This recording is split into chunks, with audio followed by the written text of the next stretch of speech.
যদি আপনার পরিবারে পুডিং খায় অনেক পছন্দ করে কিন্তু মিষ্টি জাতীয় জিনিসগুলো আবার খেতে চায় না, তখন কি করবেন? দেখা যায় অর্ধেকটুকু খাওয়া হয়েছে, বাকি অর্ধেকটুকু রয়ে গেছে, তো সেই খাবারগুলো একেবারে অনাদরে পড়ে থাকে। তো সেই খাবারগুলোর কদর বাড়াতে সেগুলো দিয়ে পুডিং বানিয়ে ফেলবেন। দেখবেন ছোট বড় সবাই কারাকারি করে খাবে, আবার আপনার প্রশংসাও করবে।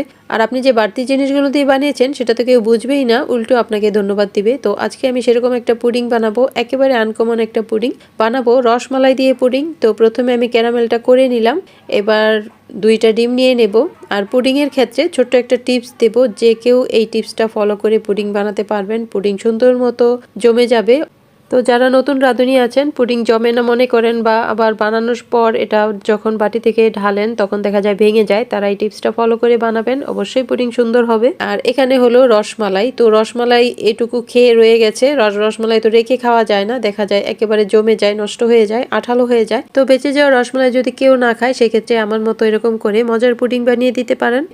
আর এবার আপনাকে আমি ট্রিক্সটা বলে দেই, সেটা হলো যেই পরিমাণে পুডিংয়ের ডিম নেবেন ঠিক সেই পরিমাণ ঘন দুধ নেবেন। যেমন 1 কাপ ডিম নিয়েছেন, তো 1 কাপ ডিম হতে 2টা ডিমও লাগতে পারে, আবার 3টা ডিমও লাগতে পারে, ডিমের ধরন অনুযায়ী, ডিম ছোট থাকে বড় থাকে সে অনুযায়ী। তো 1 কাপ ডিম নেবেন, 1 কাপ ঘন দুধ নেবেন, আর চিনিটা যার যার স্বাদ অনুযায়ী, তবে আধা কাপ চিনি দিলেই খুব সুন্দরভাবে মিষ্টি হয়ে যায়। আর বেশি মিষ্টি খেলে 1.5 কাপ দিতে পারেন। 2 কাপ দুধকে জাল করে 1 কাপ করে নেবেন। দুধ যত ঘন হবে পুডিংটা ততই মজা হবে। আমি এখানে 1 কাপ রসমালাই দিয়েছি, 3টা সমপরিমাণ দিয়ে তারপর একসাথে মিশিয়ে এবার গরম পানির উপরে বসিয়ে দিলাম।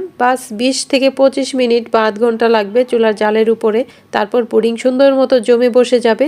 তারপর এটা চেক করে নামিয়ে একেবারে ঠান্ডা হলে তারপর বাটি থেকে আলাদা করবেন, 4-5টা ছুরি দিয়ে ছাড়িয়ে নেবেন। গরম গরম যখন বাটি থেকে এটা আলাদা করে প্লেটে নিতে যাবেন, তখন মাঝে মধ্যে দেখা যায় পুডিংটা ভেঙে যায়, 2 টুকরো হয়ে যায় বা ফেটে যায়। ঠান্ডা হলে পরে নামালে এটা খুব সুন্দরভাবে সেট হয়ে যায়। তো ক্যারামেলের পানিগুলো আমি ফেলে দিয়ে পরেই এটাকে ছুরি দিয়ে কেটে নিচ্ছি।